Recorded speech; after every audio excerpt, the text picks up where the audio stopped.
Ok, entonces vamos a mirar este Hamiltoniano para partículas con spin 1 medio. Nosotros podemos describir el Hamiltoniano de Pauli, que acabamos de escribir hace un momento, en términos de un Hamiltoniano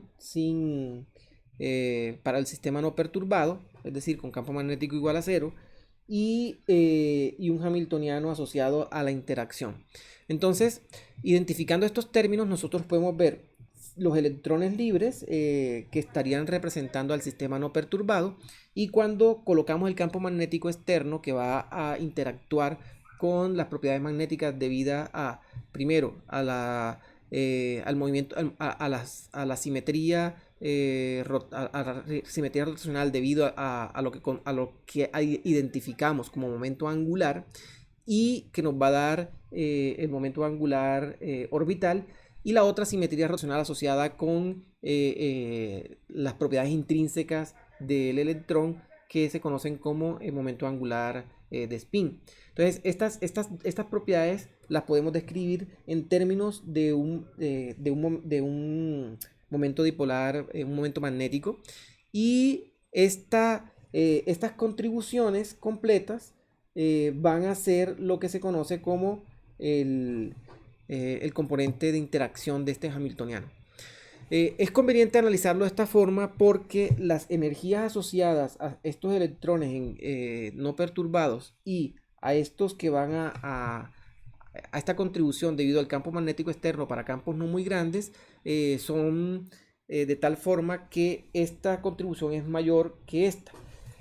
Al tener esa condición, nosotros podemos aplicar teoría de perturbaciones, con lo cual vamos a poder desacoplar el problema y poder encontrar una solución aproximada que nos permita calcular las condiciones de las condiciones de los electrones en presencia de este campo magnético.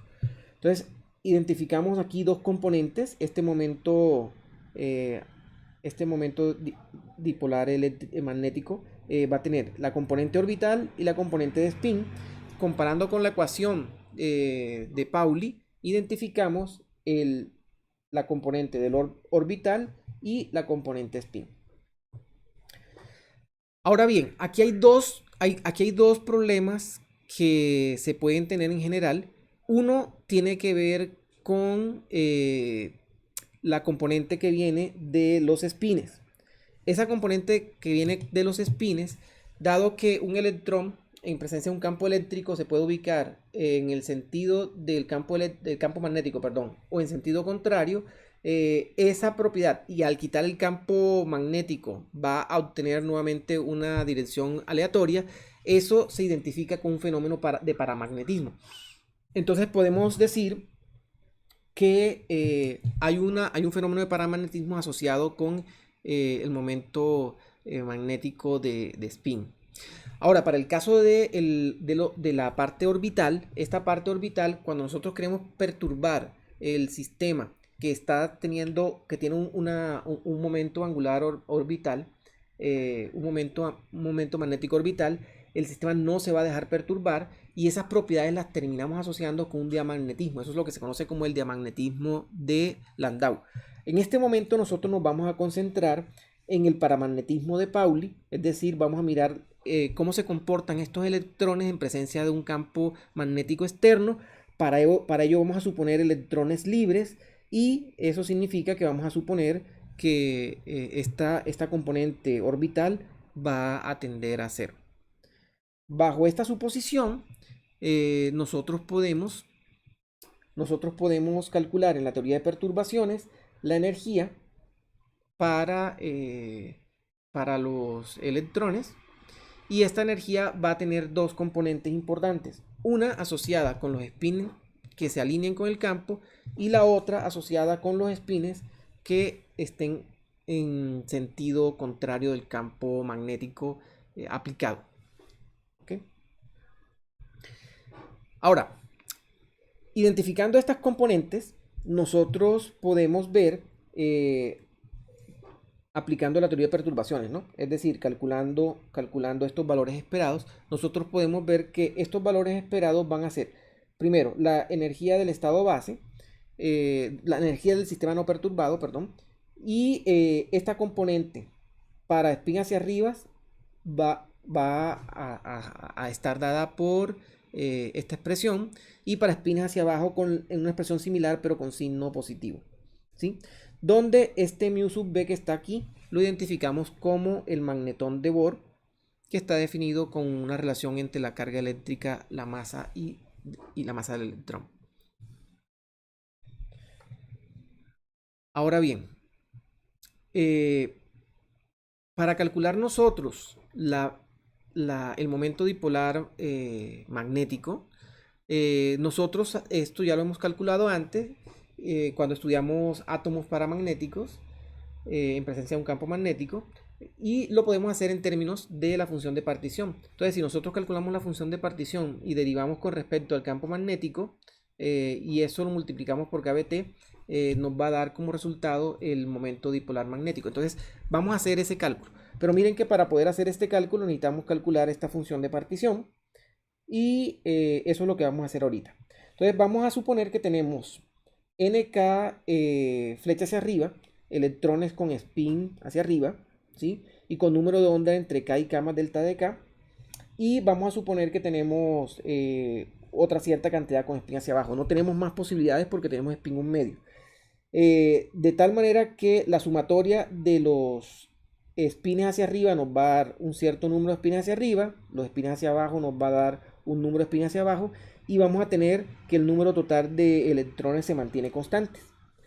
Si nosotros sumamos la energía para todas las posibles combinaciones de estos electrones en los diferentes niveles, vamos a encontrar la expresión que nos va a servir para calcular la función de partición, porque acuérdense que la función de partición al final de cuentas la calculamos en términos de estas energías que puede tener el sistema. Entonces, si nosotros calculamos esta función de partición en términos de energía del sistema, nosotros tendríamos que sumar en todas las posibles energías. Aquí estoy haciendo un cálculo con una función de partición. Miren que esta función de partición sería una función de partición en un ensamble canónico, la cual termina siendo expresada de esta forma, ¿sí? Aquí simplemente estoy teniendo en cuenta, aquí simplemente estoy teniendo en cuenta las dos posibles, ¿sí? Las dos posibles contribuciones a la energía que vienen de las que van con spin para arriba y las que van con spin para abajo.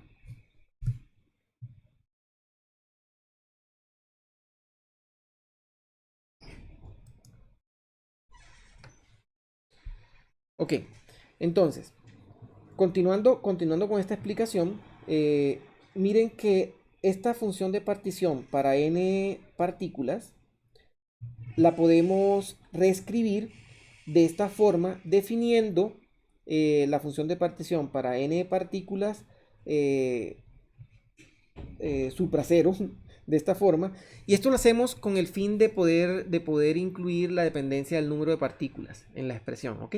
Esta técnica también ya la habíamos usado. De hecho, cuando hicimos el análisis del gas ideal cuántico con el ensamble microcanónico, cuando mostramos que usando cualquiera de los ensambles llegábamos a las mismas expresiones, usamos unos métodos similares. Aquí vamos a usar el método de, a partir de un ensamble canónico, vamos a encontrar la expresión completa para esta magnetización. ¿Ok? Profe, ahí el índice cero, ¿qué indica? O sea, el trasero, porque no entendí a qué se refiere como ese índice supracero. O sea, Es porque vamos a identificar en la función de partición tenemos más términos. Entonces, en la función de partición mira que tenemos muchos más términos, que son los que están acá. Entonces vamos a separar el término que podemos factorizar. O sea, como esta n es una constante, vamos a factorizar este término hacia afuera y vamos a identificar un término que dependa de las partículas para arriba o para abajo. Es como ok. es como para tratar de separarla. Sí, ese es el que corresponde justamente a la función de partición Esta. supracero, ¿sí? Exacto, Ah, sí. listo, perfecto, profe. Es para poder separarlas, dado que esta es una técnica. O sea, cuando tú partes de un ensamble canónico y quieres incluir interacción entre partículas, entonces tú tienes que de alguna forma separar qué ocurre si tú intercambias, si tú quitas una partícula o agregas una partícula. Entonces, el método estándar para hacer esto es separar el comportamiento de n partículas como una componente de esa función de partición para luego poder incluir el intercambio de partículas, a pesar de que en el ensamble canónico no aparece. Otra posibilidad de hacer esto es haber iniciado enseguida con un ensamble gran canónico, pero ustedes saben que podemos llegar a las mismas expresiones dependiendo, planteándola con cualquiera de los tres ensambles más usados, microcanónico, canónico, gran canónico, solo que si nosotros vamos a usar un ensamble, por ejemplo, microcanónico, para describir un problema en el cual tienes intercambio de energía y partículas, tienes que incluir matemáticamente, o sea, tienes que incluir las ligaduras asociadas a la energía total del sistema, a la energía total que vas a repartir entre los sistemas que te conforman el ensamble y el número de partículas. Entonces, esa es la técnica que estamos usando, en resumidas cuentas, para hacer este cálculo. Listo, profe, gracias. Con gusto. Bueno, aquí lo llamamos M' precisamente porque nos falta un pedazo para encontrar el que nos interesa, ¿no? Entonces, si nosotros vamos a escribir esta función de partición, nosotros tenemos que, acordémonos que para poder encontrar este momento dipolar magnético, nosotros tenemos que encontrar las derivadas de la función de partición respecto al campo magnético. Entonces tenemos que derivar esta expresión del logaritmo natural de la función de partición sub z con respecto al campo magnético. Entonces aquí es donde se ve lo... Bueno, ya en un momento vamos a ver por qué es interesante definir estas funciones de particiones así, para calcular esto. Entonces nosotros encontramos que este momento dipolar magnético lo podemos escribir en términos del valor medio de espines para arriba y el valor medio de espines hacia abajo. Definiendo el potencial químico como la variación de la energía libre de Helmholtz en términos del número de partículas, manteniendo el volumen constante, nosotros,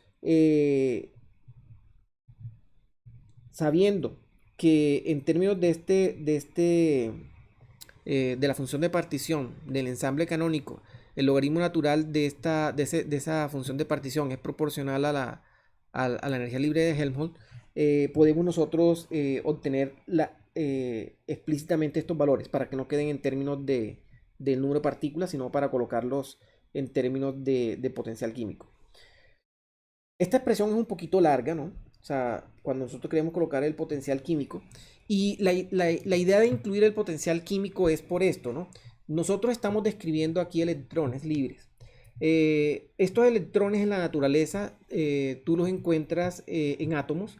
Tú puedes llegar a, calentando un átomo o calentando por ejemplo, un metal y después colocando un campo eléctrico para hacer que los electrones que superen la función de trabajo que quedan en la superficie del metal sean arrancados, tú puedes obtener un haz de electrones. Entonces, en sí es muy conveniente considerar la situación cuando tú incluyes en el sistema de Fermi simple que estamos de Fermi ideal que estamos analizando, cuando tú incluyes la condición de posible intercambio de partículas. Y para poder describir tu posible intercambio de partículas, tienes que incluir el potencial químico que te va a regir ese intercambio de partículas. Entonces, por eso es importante hacer esta inclusión del potencial químico.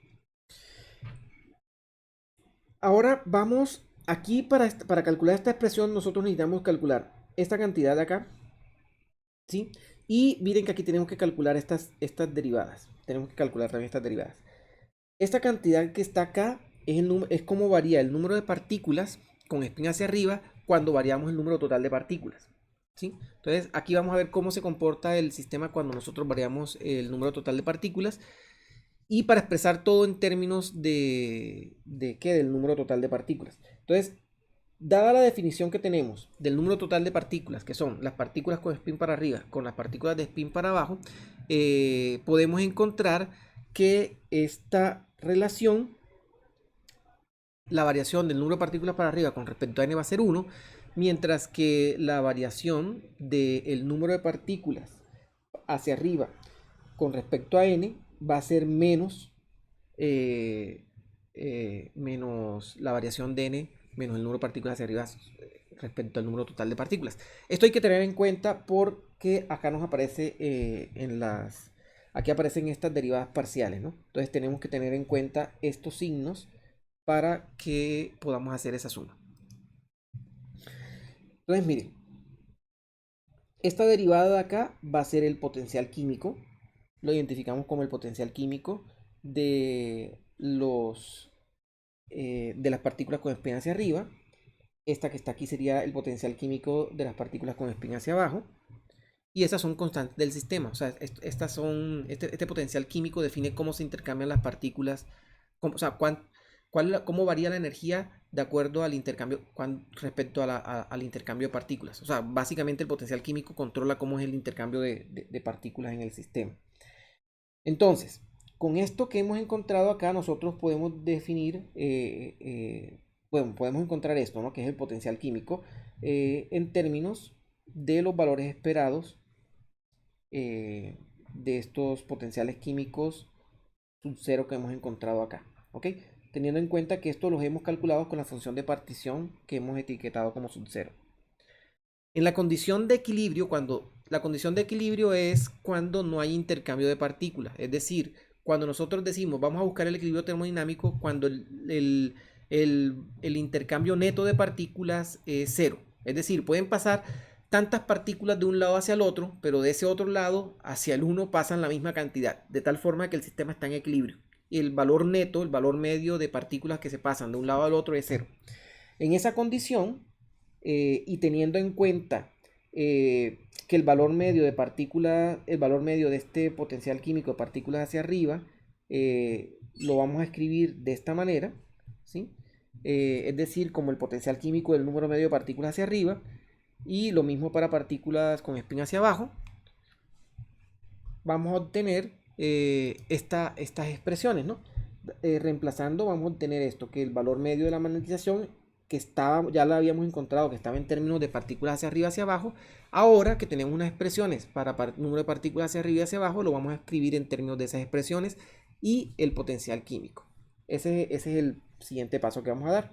Entonces, tomando esas expresiones de los potenciales químicos que acabamos de encontrar y teniendo en cuenta que el número de partículas hacia arriba lo podemos escribir en términos del número de partículas totales y el número de partículas hacia abajo, nosotros podemos hacer una expansión teniendo en cuenta que este número de partículas totales es mucho mayor que el número de partículas individuales hacia arriba o hacia abajo. Entonces, si hacemos esta expansión, nosotros podemos escribir este término en función de el valor para un medio de partículas, es decir, este de aquí, y la expansión en primer orden alrededor de la magnetización. Esta sería la cantidad correspondiente para campos magnéticos bajos. Bueno, con esto llegamos al paso final. Y en el paso final encontramos que esta magnetización, el valor medio del momento dipolar magnético, queda de esta forma proporcional al campo magnético. Como sabemos nosotros que la cantidad que relaciona a este momento dipolar magnético con el campo magnético es la susceptibilidad magnética, identificamos a esta cantidad de aquí como la susceptibilidad magnética. Hemos definido este eta a la menos 1 en términos de, miren que acordémonos de eso, ¿no? Esa es la variación del potencial químico con respecto al número de partículas hacia arriba. Y por definición, la variación del potencial químico con respecto al número de partículas corresponde con una cantidad que se conoce como la dureza química. Entonces, aquí estamos escribiendo la susceptibilidad magnética para la partícula en términos de esa dureza química del sistema. Bueno, el inverso de la dureza química realmente es la blandura, el softness, ¿no? Del sistema.